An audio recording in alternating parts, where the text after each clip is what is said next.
السلام علیکم ورحمۃ اللہ وبرکاتہ۔ ایک موٹیویٹ کرنے والا ایک واقعہ ہے کہ ہمارے ایمان کو بھی موٹیویٹ کرے گا انشاءاللہ، اور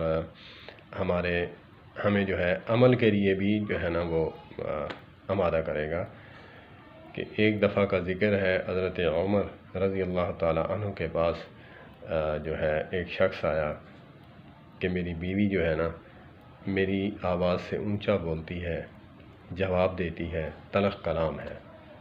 تو حضرت عمر رضی اللہ تعالیٰ عنہ نے سبحان اللہ، انہوں نے کہا کہ کیا تیرے کپڑے بھی دھوتی ہے؟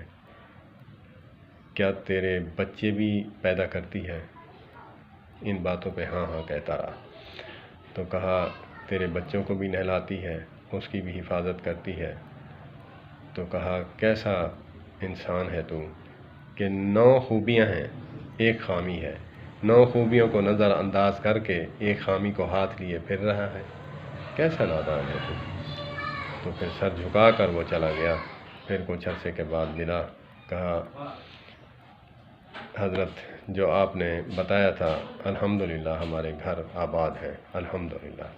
یہ ہیں معاشرتی جو ہے نا واقعات کہ ہم جن پر عمل نہیں کرتے، ہماری بہنیں بھی اور ہمارے بھائی بھی، جو ایسے بحیثیت بیوی جو ہیں وہ بھی ان واقعات کو پڑھیں، اور بحیثیت شوہر مرد جو ہیں وہ بھی جو ہے ان واقعات کو دیکھیں کہ کیسے صبر اور شکر کے ساتھ ایک دوسرے کے ساتھ نبھا کرنا ہے۔ اللہ پاک مجھے آپ کو عمل کی توفیق عطا فرمائے۔ وآخر دعوانا الحمدللہ رب العالمین۔